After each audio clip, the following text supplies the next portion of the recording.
Arrest warrant বেরিয়েছে ২৬ জন সেনা কর্মকর্তার বিরুদ্ধে। এই আসামির তালিকায় তো ১ নম্বর তো শেখ হাসিনাই আছে অ্যাজ ইউজুয়াল, তারপরে তারেক সিদ্দিকী আছে সাবেক প্রতিরক্ষা উপদেষ্টা মাননীয় প্রধানমন্ত্রীর, ৩ নম্বর হলো সাবেক স্বরাষ্ট্রমন্ত্রী আসাদুজ্জামান কামাল, তারপরেই সেনাবাহিনীর এবং পুলিশের কয়েকজন আছেন সাবেক বা বর্তমান কর্মকর্তা।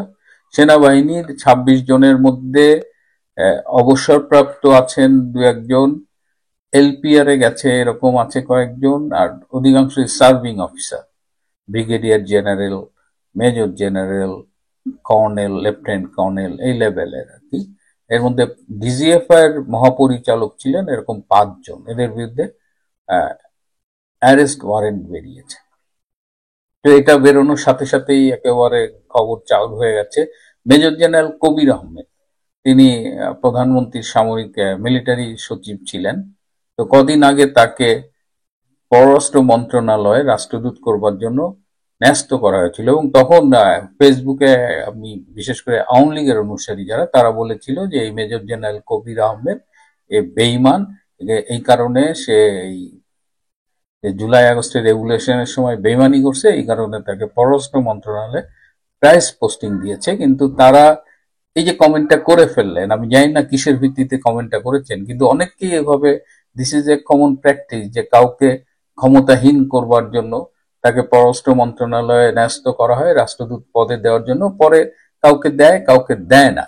এই গত জুলাই আগস্টের পরে যতগুলো পররাষ্ট্র মন্ত্রণালয়ে ন্যস্ত হয়েছে তাদের যে কাউকে রাষ্ট্রদূত করেছে আমি জানি না, তবে অধিকাংশকে পরবর্তীতে তাদের পানিশমেন্টের দিকে নিয়ে যাওয়া হয়েছে। তো মেজর জেনারেল কবির আহমেদের বিরুদ্ধেও এখন এই অ্যারেস্ট ওয়ারেন্ট বেরিয়েছে। এর মধ্যে কয়েকজন আবার আগে থেকেই আর্মি অফিসার্স মেসে বন্দী জীবন কাটাচ্ছিল, নিয়ন্ত্রিত বন্দী জীবন কাটাচ্ছিল, তাদেরও কয়েকজনের নাম এখানে দেখলাম।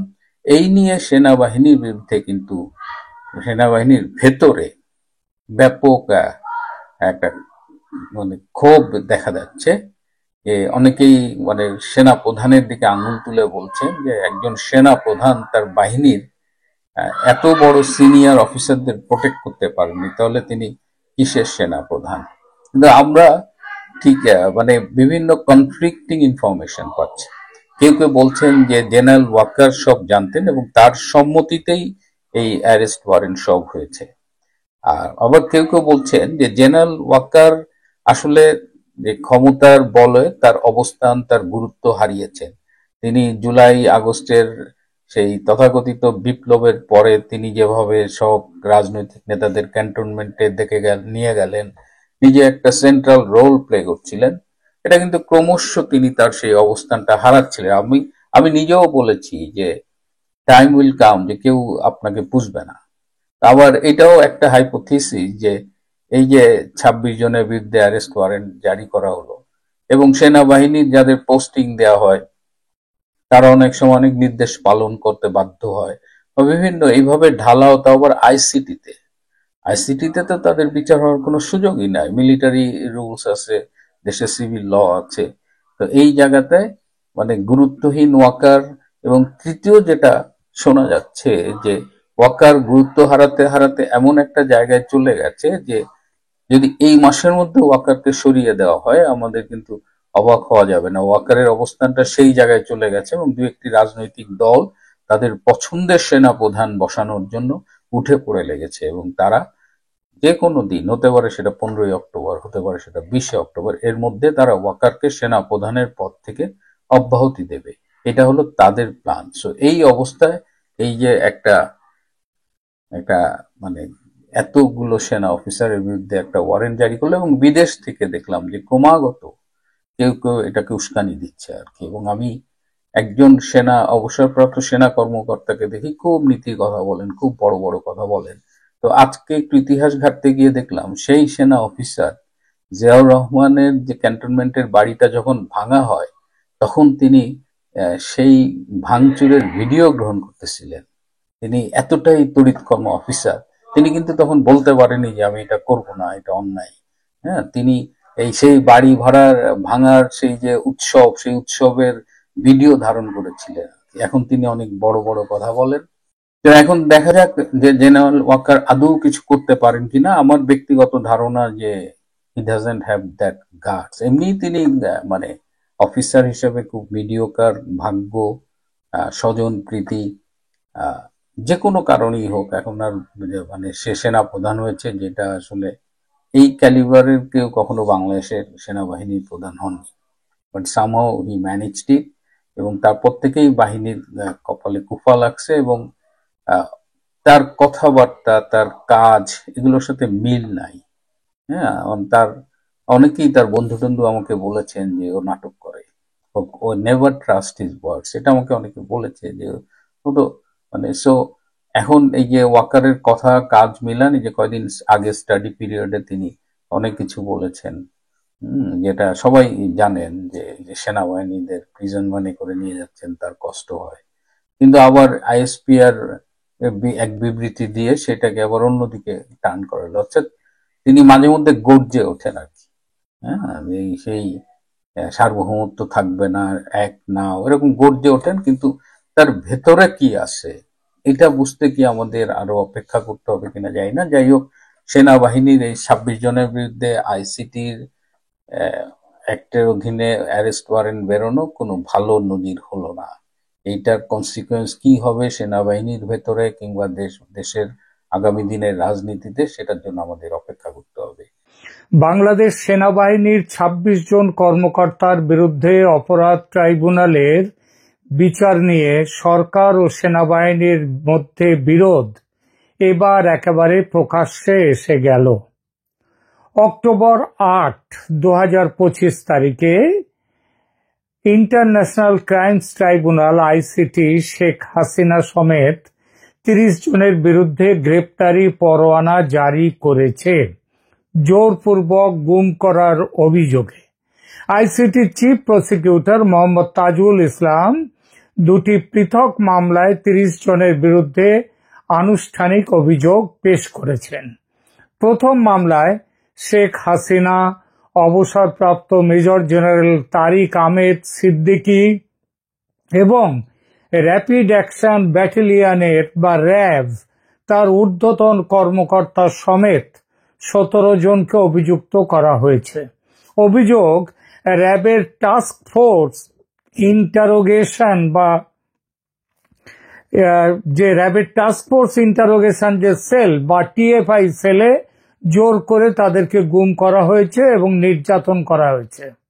দ্বিতীয় মামলায় শেখ হাসিনা, তারেক সিদ্দিকী এবং ডিজিএফআই এর সাবেক পরিচালক জেনারেল সহ ১৩ জনের বিরুদ্ধে জয়েন্ট ইন্টারোগেশন সেল বা জেআইসিতে নির্যাতনের অভিযোগ এনেছে।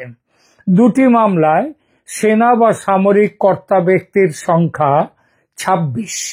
প্রিয় দর্শক, আপনাদের হয়তো মনে আছে গত ৩১শে আগস্ট সেনাপ্রধান ও প্রধান বিচারপতির সাক্ষাৎ বিষয়ে আমি একটা প্রতিবেদন করেছিলাম। সেখানে জানিয়েছিলাম সাক্ষাতের উদ্দেশ্য ছিল যাতে সেনা কর্তাদের বিচার ট্রাইব্যুনালে না হয়ে সামরিক আদালতে হয়, সে বিষয়ে তদবির করতে প্রধান বিচারপতি সৈয়দ রিফাত আহমেদের কাছে গিয়েছিলেন জেনারেল ওয়াকার উজ্জামান।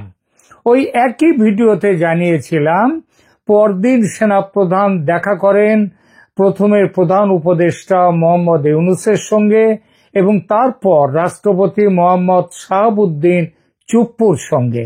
সেই দেখা সাক্ষাতের উদ্দেশ্যের মধ্যে অন্যতম ছিল যাতে সেনা কর্তাদের বিষয়ে ট্রাইব্যুনালে না হয়, তাদের বিচারটা যাতে ট্রাইব্যুনালে না হয়, সেজন্য প্রধান উপদেষ্টাকে অনুরোধ করা এবং রাষ্ট্রপতিকে অনুরোধ করা যাতে তিনি এরকম কোনো অধ্যাদেশ জারি না করেন। সেনাপ্রধানের সেই চেষ্টা যে ব্যর্থ হয়েছে সেটা বোঝা গেল ৮ অক্টোবরে যখন ২৬ জন সেনাকর্তার বিরুদ্ধে ওয়ারেন্ট জারি হলো। এটা নিশ্চিতভাবেই সেনাপ্রধান জেনারেল ওয়াকার উজ্জামানের গত ১৩-১৪ মাসের মধ্যে সবচেয়ে বড় পরাজয়। কারণ এই পরাজয়ের মধ্যে এই যে তার এই লড়াই বলবো, তার যে চেষ্টা তিনি করছিলেন, তার মধ্যে সেনাবাহিনীর তার নিজের দপ্তর জড়িত। সামরিক বাহিনীর বিবৃতি অনুযায়ী এই সমস্ত বৈঠক, এই যে 3টে বৈঠক, সেটা সৌজন্য সাক্ষাৎ হিসেবে বলা হয়েছে। তবে রাজনৈতিক বিশ্লেষকরা বলছেন এই বৈঠকগুলোতে সেনা কর্মকর্তাদের বিচার থেকে রক্ষা করার বিষয় নিয়ে আলোচনা হয়েছিল। প্রাপ্ত তথ্য অনুযায়ী অভিযুক্ত সেনা কর্মকর্তাদের মধ্যে রয়েছেন প্রধান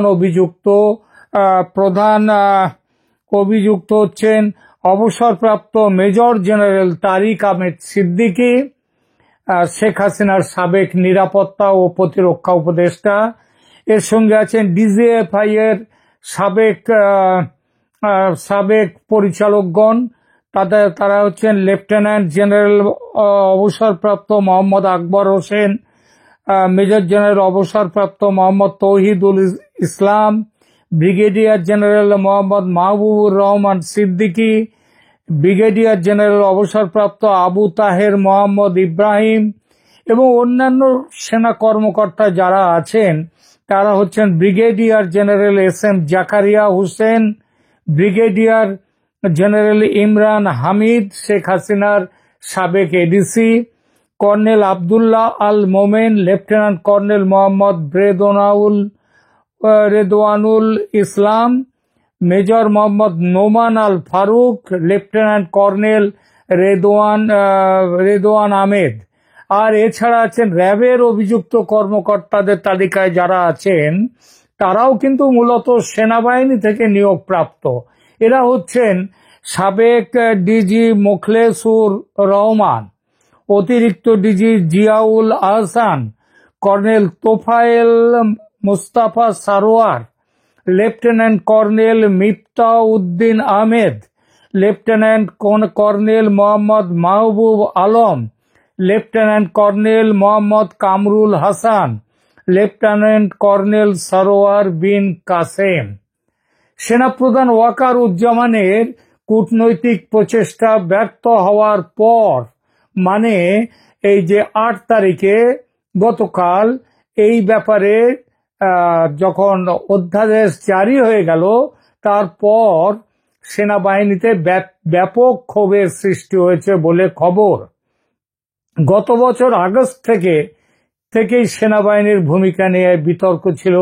ওয়াকারুজ্জামান গত বছর আগস্টে শেখ হাসিনার পতনে ও নতুন সরকারে যে বাড়াবাড়ি রকমের, নতুন সরকার গঠনের জন্য যে বাড়াবাড়ি মূলক ভূমিকা নিয়েছিলেন সেটা উচিত ছিল না বলে তার যথেষ্ট সমালোচনা হয়েছে। অনেকের মতে শেখ হাসিনার পতনে বড় ভূমিকা ছিল ওয়াকারুজ্জামানের। এখন আবার তার এই ব্যর্থতাকে সেনার একটা বড় অংশ মনে করছে এটাও ওয়াকারুজ্জামানের আর এক ষড়যন্ত্র বা পরিকল্পনা, যেটাই বলেন। কারণ এত দ্বারা হাসিনার বিশ্বাসযোগ্য অফিসারদের কাঠগড়ায় দাঁড় করানো হলো এবং সেটা মেনে নিলেন ওয়াকারুজ্জামান। এবার দেখা যাক এই অধ্যাদেশের সাংবিধানিক সংকট ও তার কি প্রভাব। অক্টোবর 6, 2025 তারিখে অন্তর্বর্তীকালীন সরকার ইন্টারন্যাশনাল ক্রাইমস ট্রাইব্যুনাল 3য় সংশোধনী অধ্যাদেশ 2025 জারি করেছে। এই অধ্যাদেশের ফলে মানবতা বিরোধী অপরাধের অভিযোগে অভিযুক্ত কোনো ব্যক্তি নির্বাচনে প্রতিদ্বন্দ্বিতা করতে বা সরকারি পদে অধিষ্ঠিত হতে পারবেন না। মানে তারা ভোটে দাঁড়াতে পারবেন না। এটা ন্যাচারালি বোঝাই যায় যেটা আওয়ামী লীগকে তাকে সামনে রেখেই এটা করা হচ্ছে। সেনাপ্রধান এখানেও কিছু করতে পারলেন না। আইএসপিআর এর প্রত্যাখ্যান।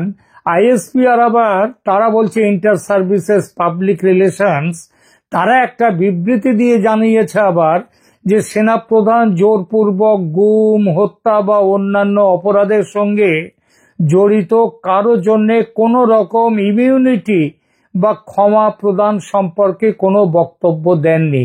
এটা সেই অনেকটা হয়ে গেল না, ঠাকুর ঘরে কেড়ে আমি তো কলা খাইনি। তো সেইটাই বলা হয়ে গেল যে তিনি তো এটার বিরোধিতা করেননি, মানে এদেরকে যে এই ক্রাইম ট্রাইব্যুনালে বিচার হবে না এই ব্যাপারে তিনি কিছুই বলেননি। আইএসপিআর তাদের বিবৃতিতে জানিয়েছে বাংলাদেশ সেনাবাহিনীর সংবিধান, আইনের শাসন এবং জনগণের প্রতি তার দায়বদ্ধতার প্রতি অঙ্গীকারবদ্ধ। এটা তো একটা অশ্বডিম্ব সম্পর্কে এটাই বলা যায়।